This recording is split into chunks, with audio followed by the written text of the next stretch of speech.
السلام عليكم ورحمة الله وبركاته. كسر دوادة برنامج كن داوضيال وانيقو خالد حسن يوسف. برنامج كن وكسابسن ومهانتي حالده كتاقن قبل كصول صومالي أردع أيو هرينتي حالي هيقول يو قبل نمو bulshooyinka Soomaaliyeed guud ahaan iyo bulshada gaar ahaan ku dhaqan gobolka Sool iyo gobolada agagaarkiisa ah sida gobolka Sanaag iyo degmada Buuhoodle gaar ahaan bulshada Soomaaliyeed ee haysata xadhigga midnimada qaran ee Soomaaliya كان سهر شيد قيبنتا ضدك يعيد إيه مشروع عنصري جاي قبيلات إيه كنت المامن أما الله قم مقعابه صومالي اللان أرنكا أن برنامج كان يسقى داودي هورستاجيو وامتكو صابسان جارهان محابيستي لقو قبطي دقالكي انتي ودحيسي deegaamada Goojcadde iyo Maraaga iyo tuulooyinka Samakaab iyo Aricadde ila gaadho deegaamada Doodiga dhul ahaantaas dhulkaas isaga oo ballaaran oo gaadhaya ilaa ku dhawaad 100 kiiloomitir iyadoo ay ka dhaceen dagaaladii 25 bishii tagtay ee August taasoo run ahaantii la gaarsiiyey waxyeelo weyn oo wax ku ool ah maleeshiyaadkii Muuse Biixi iyo maamulka Hargeysa guushaasuna tahay run ahaantii mid lagu tilmaami karo daawade guul Soomaaliyeed oo taariikhi ah marka loo fiirsado saacadihii koobnaa ee dagaalku dhacay iyo natiijooyinkii wax ku oolka ah ee laga soo xareeyay dagaalkaas isaga ah ee degdega u dhacay oo gaabnaa hadday noqoto dhanka tiro badan oo maxaabiisa oo lagu qabtay dagaalkaas isaga ah iyo firxadkii maleeshiyaadkaas xadgudubka waday oo run ahaantii ilaa maanta meelo kala duwan ku baahsan oo marka ka dambaysa bulshada reer miyigu iyo deegaanku ay qaar ka mid ah soo qabanayaan haddaan mar labaad daawade hor istaago arrinkii maxaabiista maamulka Hargeysa ee uu horkacayo horgale ama Muuse Biixi Cabdi waa mid hadda aad ugu hawlan soo celista maxaabiistaas iyaga ah ee dagaalkaas isaga ah lagaga qabtay oo ay ka mid yihiin tiro badan oo wax ku ool oo saraakiil ah oo ah hogaamadii iyo taliyayaashii ciidankaas iyaga ah ama maleeshiyaadkaas iyaga ah watay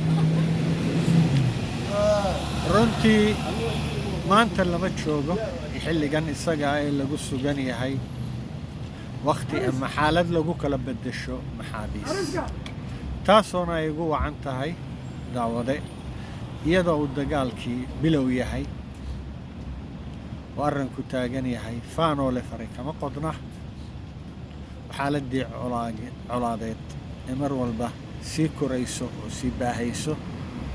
taasoo marnaba u suurtagelin karin labada dhinacba gaar ahaan dhinacan maamulka Khaatumo in uu arrinkaas isaga ah ka qayb galo ama doorto isla markaasna uu maamulkaas Khaatumo maanta taagan yahay meeluu cagihiisa dhulka ku hayo oo arrin marxalad guuleed taagan yahay aanayna jirin wax ku kalifa inuu hadda si degdega arrinkaas isaga iyadoo aan la darsin ama aanu ahayn xilligiisii ku habboonaa aanu gelin arrinka wareejinta maxaabiista balse la garan karo waxaa ka qaylisiinayaa ama ee dabada ku hayso in maamulka Hargeysa uu aad haari ugu yahay soo celista maxaabiistii lagaga qabtay dagaalkii 25 August iyadoo ay ugu wacan tahay in saraakiishii maleeshiyaadkaas SNM ee cunsuriga ah guud ahaan gacanta lagu dhigay ayna maanta xaaladdu taagan tahay marka loo fiirsado waaqaca jira in maamulkaas isaga ah ee ku sugan Hargeysa aanu haysan saraakiil ku habboon dagaalgelinta arrinkaasuna uu yahay mid run ahaantii dhib weyn ku haya iyo warwar badan iyo walbahaar maamulka Hargeysa saas awgeedna ay doorbideen inay si degdeg ah uga shaqeeyaan una gaadhaan in bal ay gacanta ku dhigaan maxaabiistii lagaga qabtay dagaalkii 25 August iyadoo uu arrinku isla mar ahaantaana taagan yahay aanay jirin marka loo fiirsado dhanka xeeladda dagaalka saraakiil maanta hoggaamin karta maleeshiyaadka lagu soo ururiyay deegaanka Og ee laga keenayo deegaanada Burco iyo Hargeysa iyo wixii la halmaala iyadoo saraakiishaas iyada ah ee maanta horboodaya maleeshiyaadkaas Og lagu soo ururiyay ay yihiin kuwa aan la saanqaadi karin run ahaantii xaaladda dagaal iyo colaadeed ee jabhadda saas awgeedna aanu maamulka Hargeysa ka maarmi karin saraakiishii ku jirtay muddadii dagaalku iyo colaaddu ay socotay oo ah 8 bilood kuwaasoo xaaladda colaadeed ka warhaya iyo muuqaalka degaan iyo ilaa xad weyn ka warhaynta ciidamada maamulka Khaatimo iyo guud ahaan deegaanka Khaatimo ayna yihiin saraakiil hore u joogi jiray deegaanka saas awgeedna aan looga maarmi karin khibradooda iyo turxaan bixintooda haddaan hor istaagno isla xaaladdaas iyada ah daawade sharciga ciidamo ama ciidan ee adduun weynaha ka jira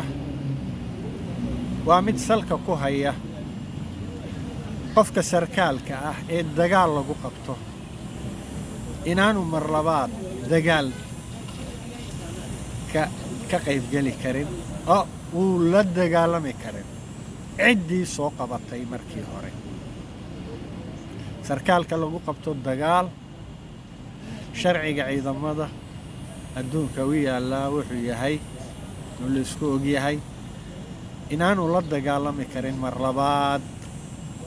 ciddii ama kooxdii ama ciidankii dagaalka ku qabtay balse arrinkaas isaga ah daawade waa mid ka suurtagala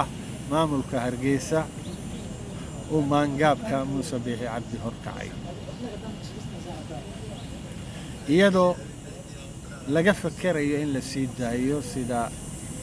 generaalkii maleeshiyaadkooda ee maxbuuska ku dambeeyay Faysal Cabdi Bootaan iyo saraakiishii kale oo la midka ahaa ee ujeedaduna tahay inay mar labaad soo abaabulaan xaalad colaadeed oo ka shaqeeyaan gumaadka iyo waxyeelada bulshada maamulka Khaatimo balse aanu arrinkaasu dhici doonin aanayna habbooneen in saraakiishaas iyaga ah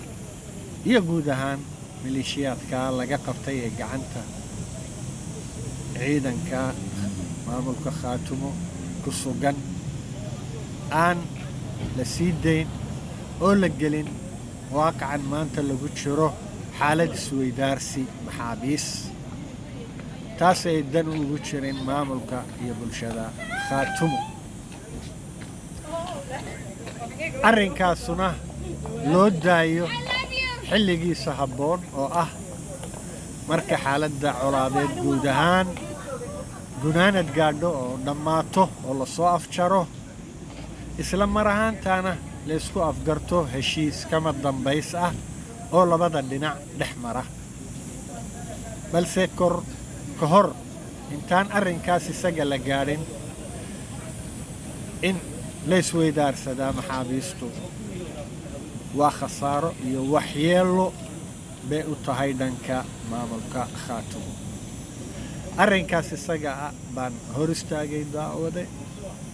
waan jecelahay macnihii in aad looga fiirsado oo aan lagu degdegin anigoo ku kalsoon gunaanadkii garaadka iyo kartida maamulka khaatumo daawada dhegaysta waa anigoo ah Khaalid Xasan Yuusuf ilaa intan barnaamij kale oo kan la mid ah ku kulmi doono assalaamu calaykum waraxmatullaahi wabarakaatu